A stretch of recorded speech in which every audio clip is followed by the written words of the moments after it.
नरेंद्र मोदी यांनी इंधनाचा वापर कमी करा, सोने 1 वर्ष खरेदी करू नका, असं वक्तव्य आणि आव्हान जे आहे ते भाषणाच्या माध्यमातून केलंय। मी एका CNG पेट्रोल पंपावरती आहे। काय कालचं जे भाषण आहे नरेंद्र मोदीचं, त्यांच्याकडे कसं पाहताय? नरेंद्र मोदी साहेबांनी जे वक्तव्य केले ते देशाच्या हितासाठी वक्तव्य केले आणि गरज पडलं तरच सोनं खरेदी करा असं त्यांनी त्यांच्या भाषणात बोललेलं आहे. काय खरं तर सार्वजनिक वाहनांचा वापर करा, इंधनाला थोडं टाळा, असं देखील त्यांना म्हटलंय। त्यांनी काय खरं म्हणजे टाळणं होईल, शक्य होईल का? जेवढं होईल तेवढं लोकांनी प्रयत्न करायला पाहिजे किंवा विनाकारण बाहेर गाड्या त्याचं थोडंसं हे करायला हां आता काही जण असं देखील म्हणतायत की मंत्र्यांच्या ताफ्यातल्या गाड्या कमी करा। त्यांचं बी म्हणजे जे आवश्यक आहे तेवढ्याच गाड्या त्यांनी वापराव्यात, जास्तीचा वापर त्यांनी बी टाळल्यामुळे सगळ्यांना त्याचा आहे आता फायदा काल होईल. वक्तव्य नरेंद्र मोदी यांनी केलंय। आज काही लोक म्हणतात की त्यांचे जे बाहेर दौरे जे आहेत त्या दौऱ्यामध्ये मोठ्या प्रमाणामध्ये गाड्या दिसत आहेत। तुम्ही अशा सर्वसामान्य किंवा राजकीय नेते मंडळींच्या या वक्तव्याकडे कसं पाहता? जे आवश्यक आहे तेवढ्याच गाड्या वापरण्यात याव्यात.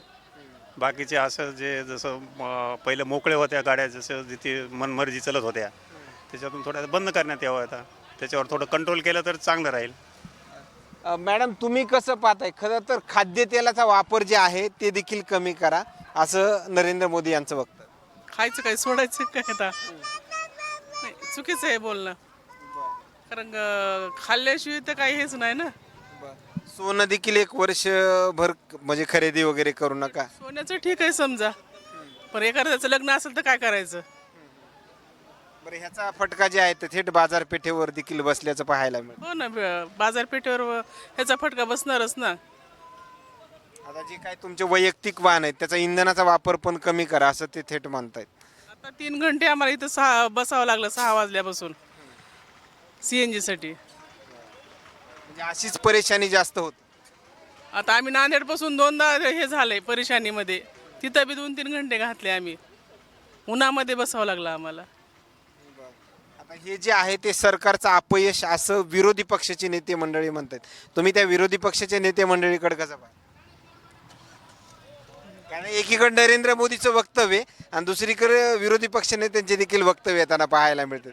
खरं तर म्हणजे आता नरेंद्र मोदींच्या देखील गाड्यातल्या म्हणजे ताफ्यामध्ये खूप गाड्या आहेत, सर्वसामान्य असं देखील म्हणतात की त्या देखील त्यांनी कमी करायला पाहिजे। गाड्याच काढायला नव्हत्या पाहिजे CNG आधी आधी पंप काढायला पाहिजे होते, नंतर CNG हे गाड्या काढायला पाहिजे होत्या CNGच्या. खरं तर या येत असलेल्या प्रतिक्रिया तुम्ही कसं पाहताय? कालचं वक्तव्य पाहिलं का नरेंद्र मोदी यांचं? हो, बघितला ना. काय कसं ते वक्तव्य? रेट वाढणार ह्या बाबतीत म्हणताय ना तुम्ही? वापर पण कमी करा, म्हणजे तुमच्या प्रायव्हेट वाहनाचे आहेत कमी करणार आहे. आता लोकांनी वाहनं काढत, तुम्ही वाहन काढू नका ना. मग तुम्ही पब्लिक हे जे आहे ट्रान्सपोर्टेशन ते जास्त नीट व्यवस्थित करा तुमच्या हिशोबाने. जर तुम्हाला वाटतंय तर पब्लिक ट्रान्सपोर्टेशन लोकांना नीट व्यवस्थित करा, म्हणजे लोक पब्लिक ट्रान्सपोर्टेशन वापर. प्रायव्हेट ट्रान्सपोर्टेशन लोक कधी वापरतात? जेव्हा त्याला पब्लिक ट्रान्सपोर्ट नीट व्यवस्थित नसलं तरच तो प्रायव्हेट ट्रान्सपोर्ट वापरणार ना. आणि त्याच्यात बी तुम्ही CNG गाड्या काढून ठेवलेल्या आहे. CNG गाड्या काढून ठेवल्या, ही लाईन तुम्ही आता बघत असाल. हा मोदी गव्हर्नमेंटनी लोकांचा छळ केलेला आहे. हा लोकांचा पुरेपूर छळ केलेला आहे. म्हणजे काँग्रेसने लोकांना रॉकेलच्या लाईनीत उभं केलं होतं, यांनी CNGच्या लाईनीत उभं केलेलं आहे लोकांना.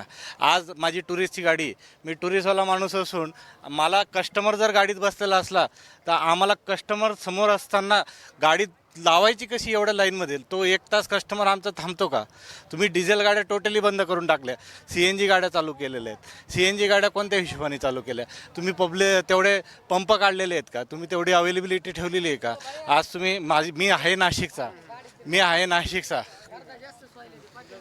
नाशिकचा. आमच्या नाशिकमध्ये तुम्ही गेले तर कमीत कमी 2 ते 3 तास रोजच्या लाईनीत उभी राहतात लोक. लोकांनी धंदे कधी करायचे? कोणत्या पद्धतीने जगायचं? तुम्ही जर करू नाही शकत त्या पद्धतीने, परत डिझेल गाड्या चालू करा. टुरिस्टवाल्यांना तरी चालू करा तुम्ही डिझेल गाड्या. मिनिमम त्या लोकांना चालू केलं तर आम्ही धंदे करायचे कोणत्या हिशोबाने? जर रोज 2 तास 3 तास आम्ही जर लाईनमध्ये CNG भरायला थांबायचं तर धंदे कसं काय करायचे? डिझेल गाड्यासुद्धा तुम्ही आता डिझेल गाड्या बंद केल्या. आता आहे त्या डिझेल गाड्यांना तुम्ही डिझेल देताना रेट वाढवून देऊ राहिले. हा सगळ्यात मोठा लोकांना तुम्ही छळ करू राहिले. आजपर्यंत रेट कमी केला का तुम्ही? सोन्यावर देखील त्यांनी वक्तव्य केले, 1 वर्षभर सोने खरेदी करू. सोनं खरेदी करायचं नाही, मग लोकांनी सोने खरेदी करायचं नाही का? मुलींचे लग्न करायचे नाही का? मुलांचे कोण जन्माला आलेल्या मुलाला काही घ्यायचं नाही का त्यांनी? यांनी बायको पोरं केलेलं नाही म्हणून लोकांनी तसंच राहावं, यांना असं यांची अपेक्षा आहेत. धन्यवाद. खरं तर येत असलेल्या प्रतिक्रिया, आणखीन काही नवीन अपडेट्स मिळतील का हे पाहणं तेवढंच महत्त्वाचं ठरणार आहे. आणि ही लाईन जर पाहिला गेलं तर मोठ्या प्रमाणामध्ये ही वाहनांची लाईन आपल्याला या ठिकाणी पाहायला मिळते. आणि कशा पद्धतीमध्ये नागरिकांना अडचणींना सामोरं जावं लागतं या संदर्भात आलेल्या प्रतिक्रिया. मात्र या प्रतिक्रिया नरेंद्र मोदी यांच्या कालच्या भाषणानंतर या प्रतिक्रिया काय सांगून जातात हे नक्कीच समजलं असेल. आणखीन काही नवीन अपडेट्स मिळतील का हेही पाहणं तेवढंच महत्त्वाचं ठरणार आहे. कॅमेरामॅन उमाकांत फडसोबत सचिन मुंडे, सूरज मीडिया, बीड, परळी.